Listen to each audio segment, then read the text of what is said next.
Hello, welcome, and welcome back to the Marnie on the Move podcast. I'm your host, Marnie Salop. Today on the podcast, I sync up with professional triathlete, 2024 Lake Placid Women's Pro winner, Danielle Lewis. Before we dive in, shout out to our partners at Ketone IQ, our favorite keto drink. Also, shout out to our partners at Cyfox Health. Now, on to our conversation with Danielle. Danielle, it is so awesome to have you back on the podcast again. Thank you for being here. Yeah, no, I'm so happy to be here finally. Yeah. So I feel like it was like ages ago, but congrats on Lake Placid. That was such an amazing win.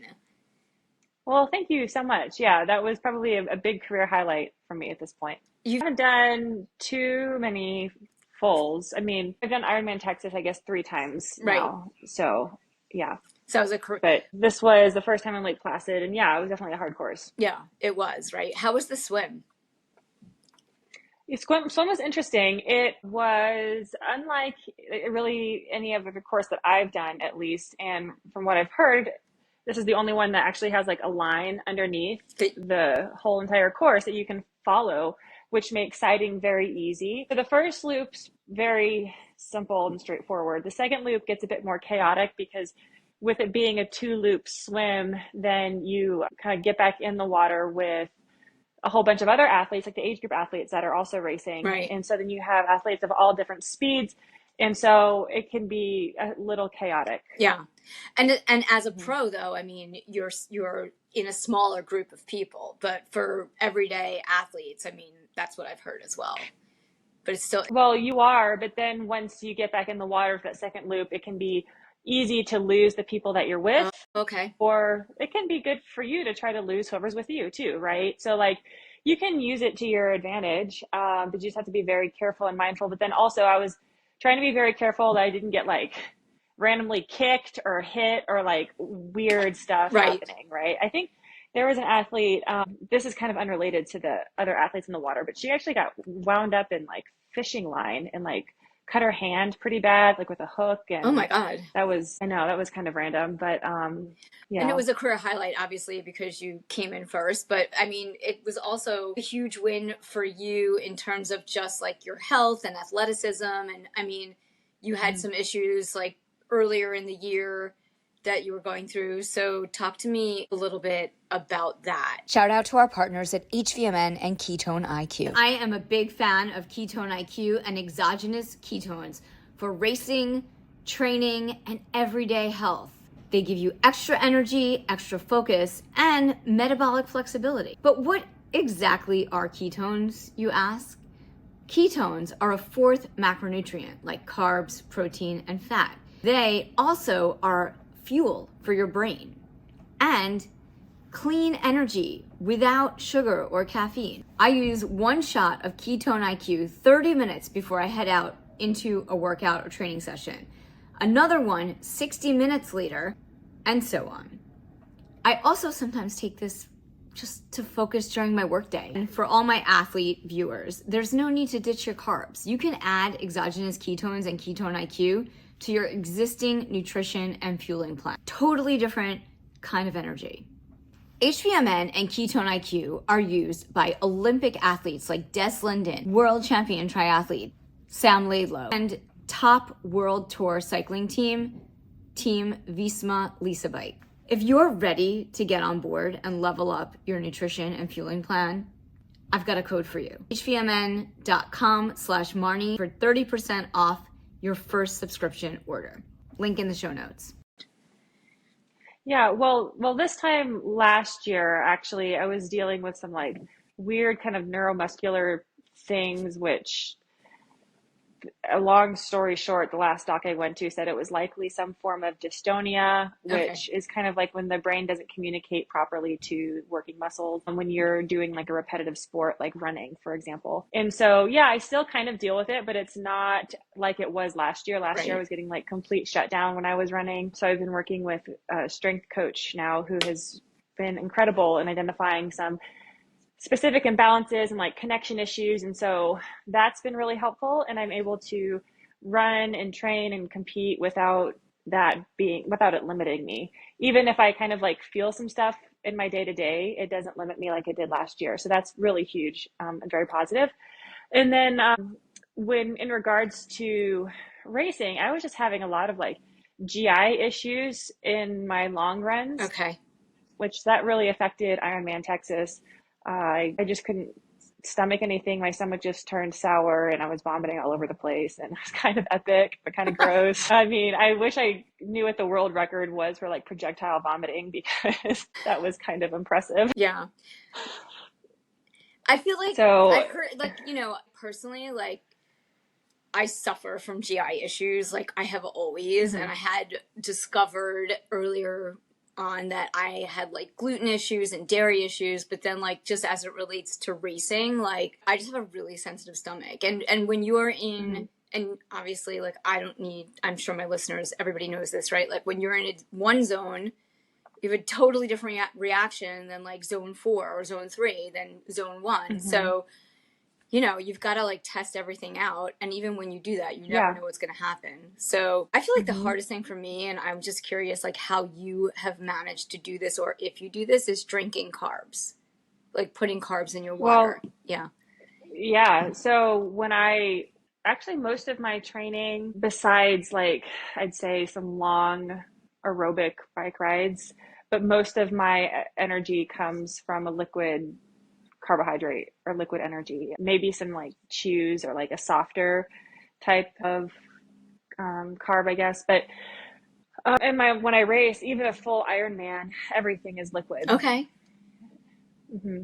So I have a combination of either gels before the race and then on the bike, and then before I start running. And then in addition to that, I have like what I call super bottles, which are basically like 2 hour bottles of fuel, Mm-hmm. which have 100 and ish, about 180 calories total. And then if we add in some gels, I hit about 100 grams of carbs an hour. Wow. On the Um, run. no, this is just on the bike. Oh, right. Okay. Hmm. Yeah, this is just on the bike. And so, and I kind of take that kind of like a slow drip, like IV, right? It's like every 10 minutes, it's like 2 sips Right. of Okay. my fuel, right? So it's just kind of a steady stream of energy kind of flowing in. But no, yeah, with the run, I had to go back to the drawing board after Ironman Texas because with the like Ironman Pro Series and then just so much stuff on the line with this year, it's like you can't afford to have these issues. Right. And those are Like solvable. everything, Yeah. they are, but it's also very hard to figure out nutrition issues, Yeah. right? So I just had to like go back and I just had to trial like everything. I wasn't having any issues on the bike or even in my 70.3 races, Right. everything's completely Okay. fine. It's just when I get to about like an hour and a half into a long run is when things start just going south and my stomach turns sour. It just doesn't feel good. And then I can't, if I take something in, it just sits there and it just kind of gets sloshy and then it all just kind of comes out. So how did you fix it? Like, what Yeah. did you do differently? Because obviously at Lake Placid you didn't have Yeah. that issue. Was it the heat? Um, well, no. So I had Ironman, or sorry, Challenge Roth 2 weeks before Lake Placid. Right. And so that actually was a good opportunity to test a strategy that I had just started feeling somewhat confident in. Because going into it, I was like, okay, I think I have a plan that's going to work, but you can only test so much stuff in training, Right. right? It's like a race situation is like the ideal testing because it's so you can't really replicate that anywhere else except on a race day. Right. And so in Challenge Roth, actually, I executed what I've been practicing, and that went very, very well. I Yeah. had no issues at Roth, and so then I felt good about replicating that at Lake Placid. So what did I do to get to that point? I mean, I did a lot of different things, testing like nutrient timing, like when I would take in the carbohydrate, how much I was taking in, and then taking like combinations of that with electrolytes, what type of electrolyte I'm taking in, what's the right concentration of that, how much water am I getting in, and then like, well, what kind of salt tabs can I take that aren't going to upset my stomach, because I've had issues with some Right. salt tabs not working well and then some doing better, and then completely changing the type of carbohydrate too. So like it was like really like a lot of factors that went into it. And what I found was using a combination of a slow release carb with a faster acting carb. Because even with like a marathon, well, it's like zone 2, 3 for most Right. Most people in a people, right? When marathon. they run a Yeah. marathon. And so the stomach, should stay like pretty much okay. Can depend on a lot of different things, especially your hydration levels and all of that later into the race. But then also when you're competing at like an elite level, you are going to have some higher end efforts kind of come into it, especially even like Lake Placid, because you're going up big hills, you're Right. trying to run fast down hills, you have different race dynamics. So you need something that's going to address kind of that faster energy that you need. So I use a combination, a like cluster dextrin, which digests in your like small intestine. It basically bypasses the gut, and it's a complex carbohydrate where it kind of slowly unravels. Hmm. So it's not like quickly available, but to me, it was getting some pressure off of my GI, Right. and then supplementing that with a faster acting gel. That's great. Is So that, I'm not relying on the malto fructose combination the whole and time. so do you have a certain brand that you're using? Well, I'll say that Precision Hydration was incredibly helpful in helping me sort through all of this. Yeah. Because like there's so much stuff that's out there on like you should use this product, you should Right. use that product. And the great thing with Precision is like, well, let's just look at what you need for yourself, your body. Okay, you lose this much sodium per hour or per liter of fluid Right. loss, you lose approximately this much fluid per hour. And like all of these things we take in the course into consideration. And so they were incredibly helpful in helping me figure out like all the different types of testing that I could do in training, Right. and then what would actually work out for me. And the great thing about Precision too is they have on their website, which is helpful for folks, they're like athlete case studies. So if people are like, okay, I'm going to be doing this type of race and these conditions, what are other athletes have done this and what did they do, and is that Yeah. something that I could possibly replicate? Or is there another athlete that out there that loses a lot of sodium, how did they replace their electrolytes? So all those case studies are on their website, which is really helpful. But then they also do like free 20-minute consults with people Right. to help them dial things in. So anyways, I was just saying they No, were really helpful I in the whole actually process. really like Andy was a guest on my podcast when we were at World Championships in Utah, and got dialed back in 2022, and I got dialed into their products, and I really, really like them, and I like the sweat tests that they do. They, and I like that they consult with people, but I think if you really want to be dialed, like their hydration, you have the bottle. Yeah. I, literally, I just needed a sip of like Water. fluid, but No, it's yeah. really, I really like their products, especially if you're like want to be super dialed. Like they have the 500 for the hydration, like for electrolytes. They Mm-hmm. have, I'm just adding on to what you said, right? Like 500, 1000, 1500.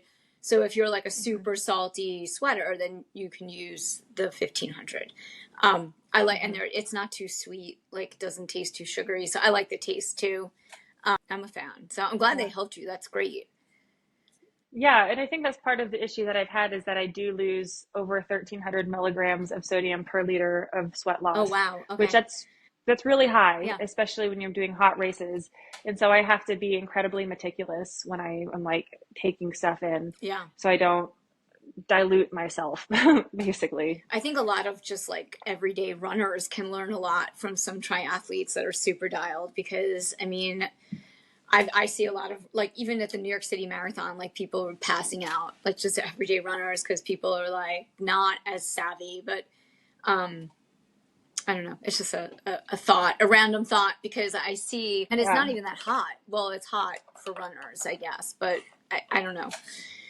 Hmm. Well, I think back to when I ran. Right. I guess I ran in college, right? And we would go out and do long runs. We wouldn't have anything with I us. know. We would just go run. Yeah. And maybe halfway the coaches would set up a little like table for us With to get like water. a sip of Gatorade, or actually we did have like some Gatorade product or something like that was there. But we weren't taking in much, Yeah. and most of our runs were just either fasted or whatever. It's just completely different So do you, between that and a triathlete. and so, okay, so let's talk about Nice because you are going and it's going to be an awesome race. So, what are you looking forward to in Nice?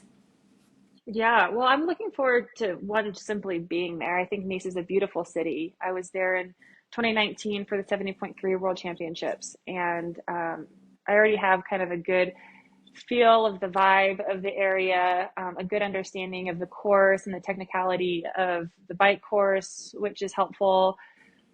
So I'm excited about that. And then in regards to the actual race itself, it's a course that suits me very well. I mean, because with Lake Placid, I had a really great bike Right. I was gonna say, result. yeah. Even, I mean, I did have a little, minor crash during Lake Placid, and I lost at least 5 minutes from that whole incident because I ended up kind of like riding fairly much easier on the way back in because I Yeah. didn't know how I was really affected by the crash. So I know I lost at least 5 minutes on that. So if I take that into context and apply that ability to a challenging course like Nice, I think the bike course really suits me and my strengths. And then the run is exciting. You have a lot of people down there on the promenade that are cheering for you, so there's good energy. And it is 4 loops, which can be a little bit monotonous, Yeah. but I also think that you can use that to your advantage and strategize in a certain way that will help you. I think you just kind of lock in a rhythm, set cruise control, and just kind of go to work. The swim, I have made a lot of good progress. I'm excited about the swim. That's kind of like, I always say like, if I can do this in this swim, then I know like this could be the result on the day, right? Right. But that kind of puts a lot of pressure and weight onto the swim. So I don't know. I've been working on a lot of things, so I'm kind of excited about the swim too, and yeah, just eager for the whole thing. I mean, it sounds amazing, and it's a super technical course, which is like so much fun. Hmm. I mean, if I were going, I would just like go before and maybe try to do the bike course. I mean, it just looks so beautiful, and like, I mean, I Hmm. haven't seen it, but I just know from like other races that have been there, I'm sure it's like a similar bike course.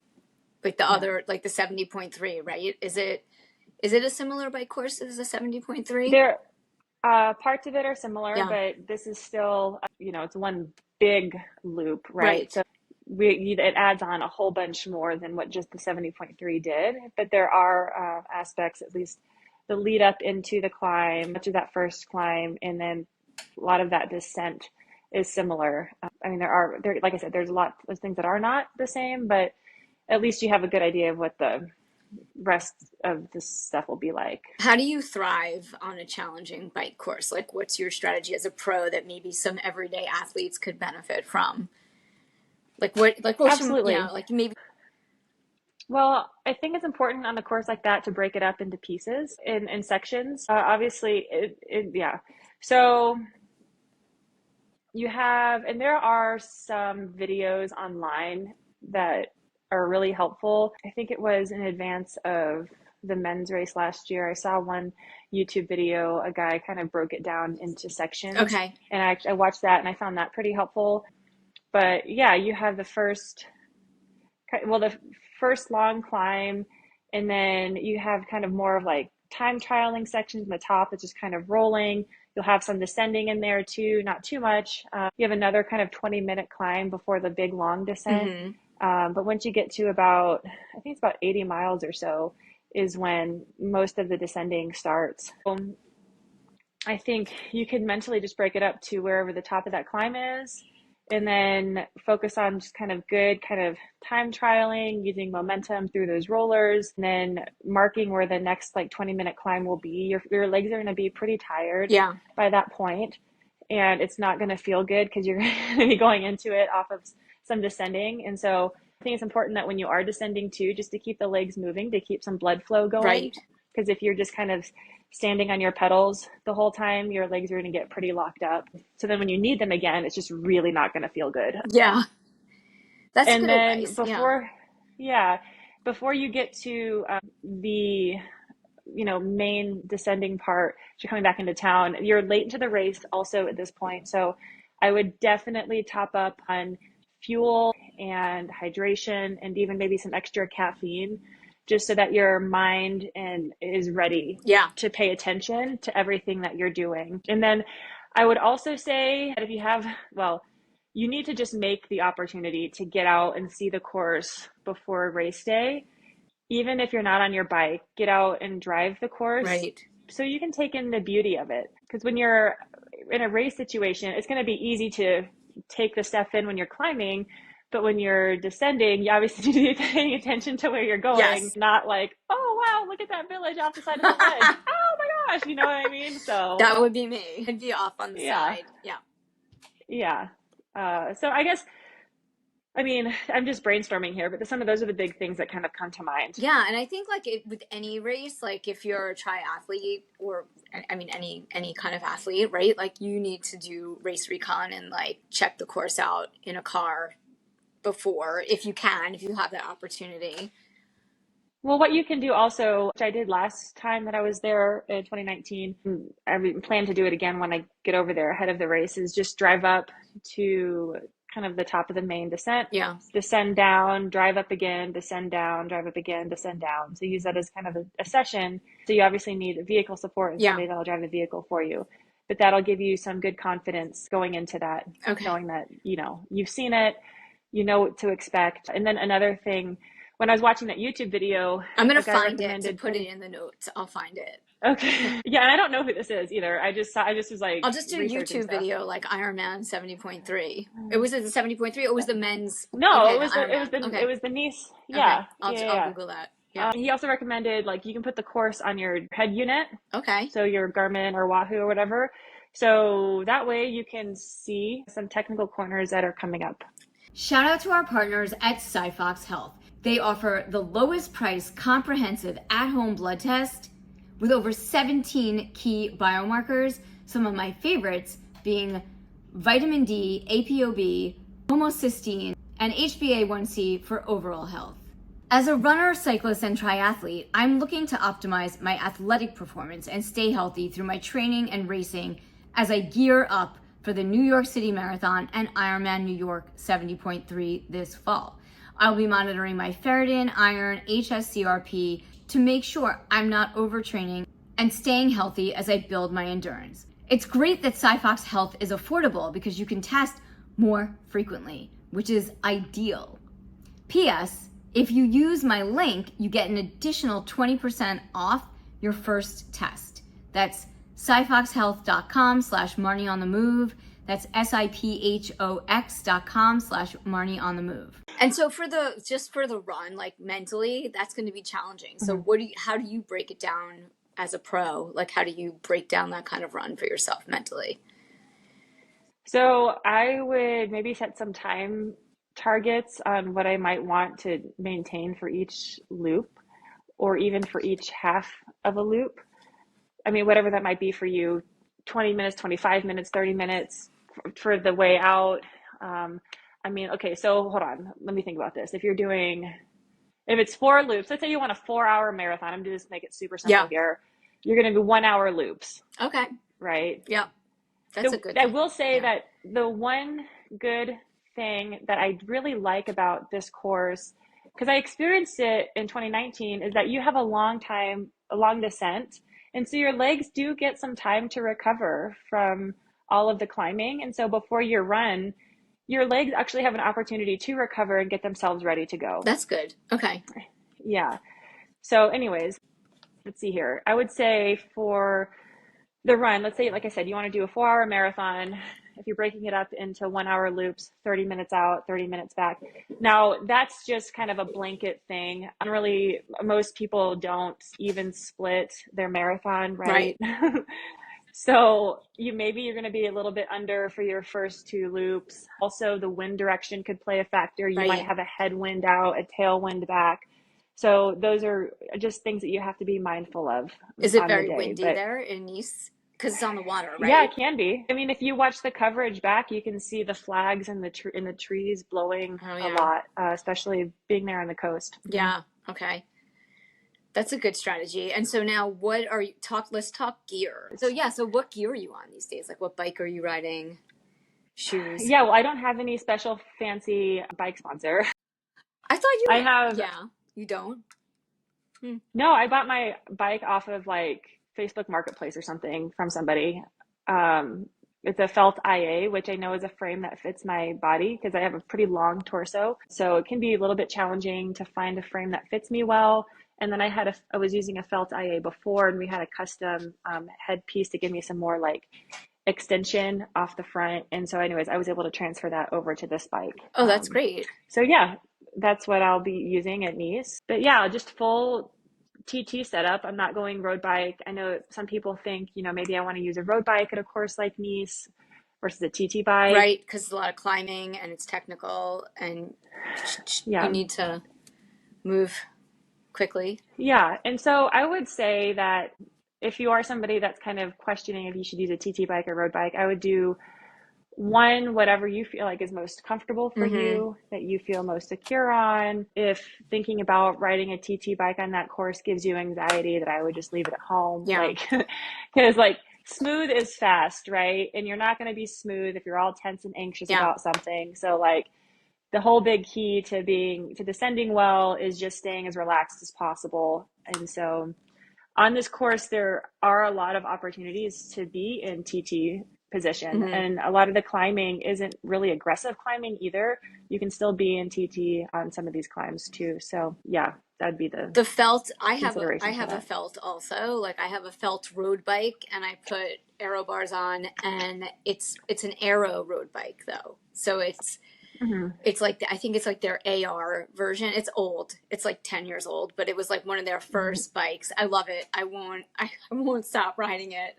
It has like Yeah. huge wheels and like it's pimped out, but it's like the old frame, and it really is hard to find a frame that fits you. And I'm 5'1", and so for me, like it was hard to find, and I have long legs for someone who's 5'1". So Mm-hmm. for me, like everyone wants to put me on like a tiny bike, but it's like the size that you would think I would be is too small, and then the size up is sometimes too big. So this bike fits me perfectly. So I feel like that's what I ride. But I do have a Canyon as well, a TT bike, and it doesn't have the same. It's beautiful. It just doesn't have the Mm-hmm. same kind of handling. And so I ride here in New York, like I'm on hills, and I don't know. Mm-hmm. There's not a lot of TT opportunities, so that's just me. Yeah. Yeah. You just do loops around Central Park? No, I don't like Central Park because Okay. it's too crowded. I ride up the West Side Highway, and I go Mm-hmm. over the GW, and then I ride up 9W, and it's like, I mean, I don't know, compared to Colorado, it's not hills, but in New York, if I do like a 70-mile ride, I could get like 3,500, 4,000 elevation, which Yeah. is a lot for me. If I go to Connecticut, then I can, get that same elevation in 25 miles.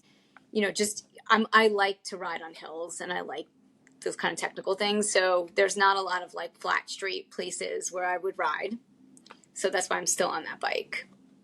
I also, So Nice 2026 is calling your name then, right? yeah, totally. If they have, I know, right? If I'll it's raise there, who money. knows? I'll raise money for someone, a charity to do it. I don't know. I'm not going to get into like world championships to like, maybe if it's if they bring the 70.3 back, I would do it.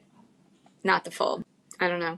What made you go from half to full? Like you were doing 70.3 and that was sort of like your major, and then you switched over. Yeah. Yeah. So. Well, I still do both. Yeah. I think it was just a natural progression for me. I also think that the full distance suits my strengths pretty well, Mm-hmm. just because being a good cyclist and runner is even more important for the full. But yeah, no, I totally still do both. I only got into triathlon in 2017 and then started racing in the pro field in 2018, and then had some like life transition stuff that happened, and then COVID happened. And so like, I don't know, it's kind of like things really kind of started in like 2021, I Yeah. guess, And I think you were on my podcast in like 2023, the first time we connected.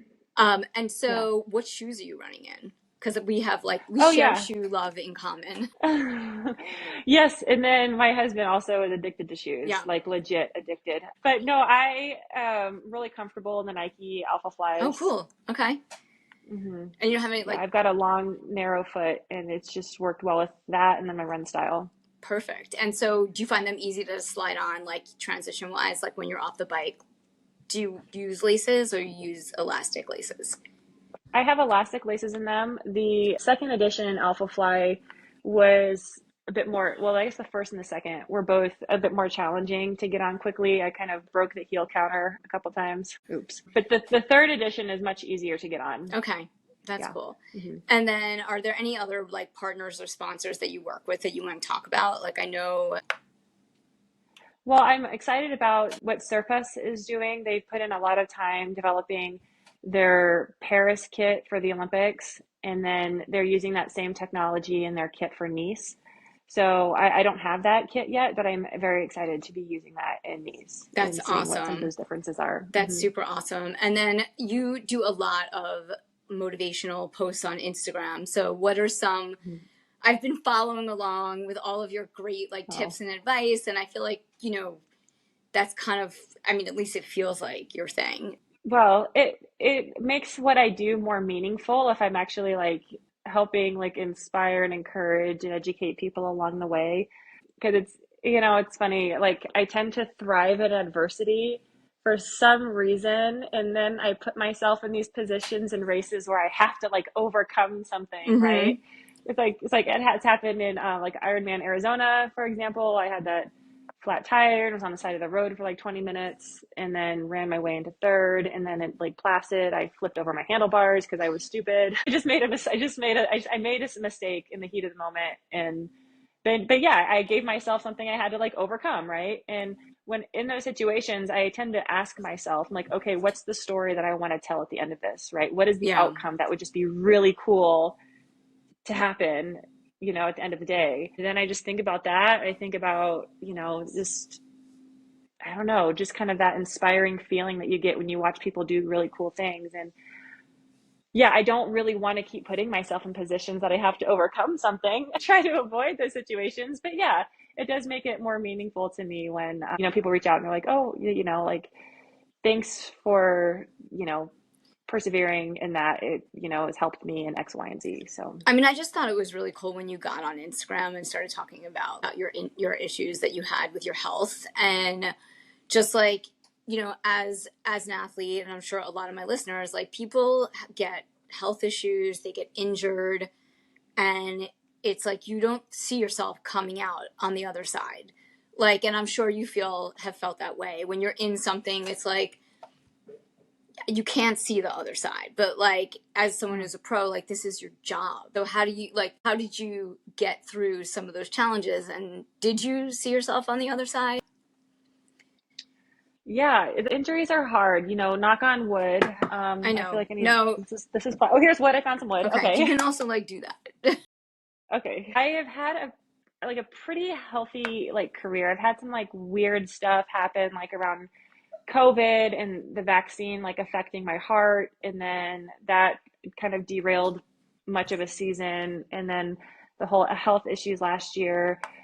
And even like I still struggle with, I have like PTSD still from that, because today I have some doctor's appointments scheduled for this week, but then the doctor was out of town, so the appointment was canceled. So I had to call a reschedule, and literally, like, I almost wanted to start crying, like just simply calling the doctor's office, because I had so anxiety about it Yeah. because of everything that I went through last year with dealing with the health stuff and being Yeah. like, pushed around from this person to that person to getting a scan of my brain to an MRI for this, like nerve conduction studies of that, like that was just really, really tough to deal with, because all of this stuff is happening and you have a world championship coming up and you can't train for that. And you're trying to explain to people, like, have to get this stuff taken care of. And Right. I think that was just the hardest part of it all. I don't know that I really ever questioned like the longevity piece of it, Yeah. as far as, will I ever get better? But it was more of like, am I going to get better in time for the race? Got And it. I wasn't better in time for the race. And so what I had to then do was just shift my focus for that experience.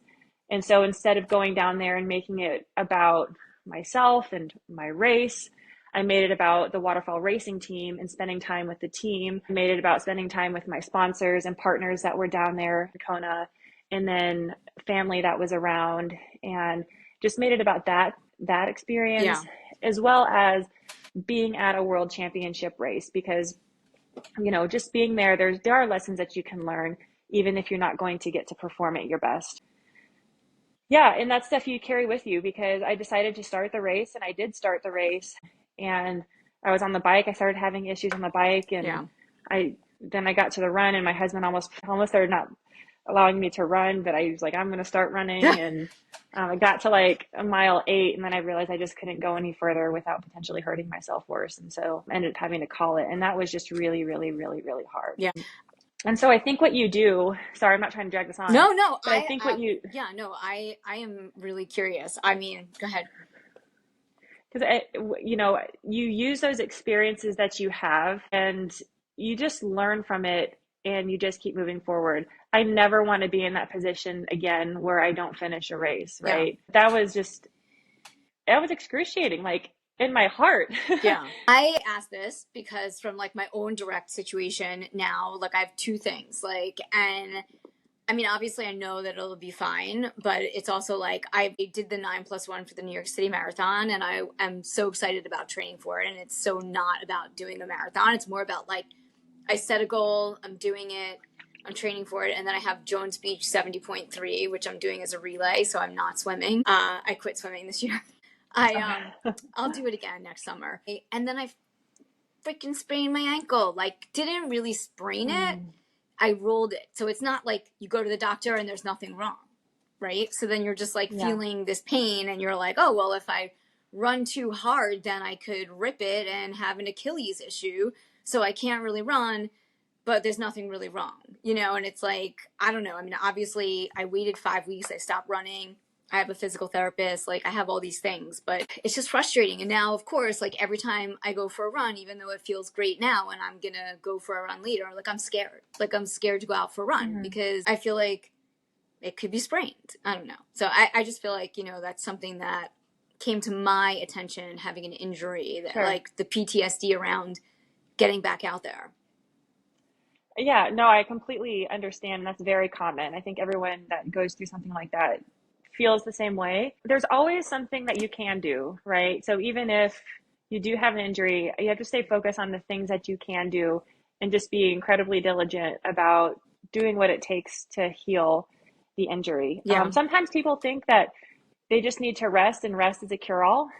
And if you're dealing with things like tendonitis, for example, that's not going to fix it. Like, you need to do strengthening exercises and very specific rehab. So yeah, but at the same time, like, you do need to listen to your body. You do have to rest, and you have to be okay with rest. So yeah, I would say focus on the things that you can do and things you can control.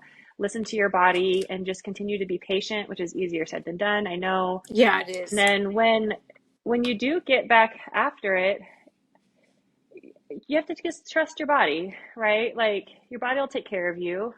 It'll give you signs and signals to let you know when enough's enough, or it's just too much. So ease back into things. So if that means doing some walks first, walk 5 minutes, run a minute, for 30 minutes, then, you just and keep adding that or shifting that ratio around.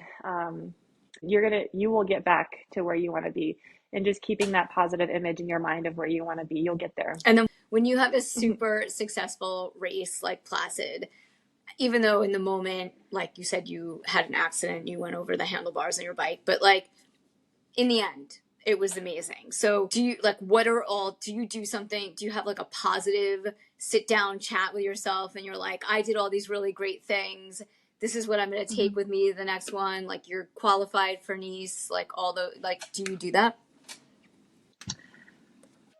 Well, I do think in this situation was good timing, because my next race is a world championship race. And so it does give you some good confidence going into that race. It's like, okay, you executed this well. You can take those things that you did well and transfer them over to Nice.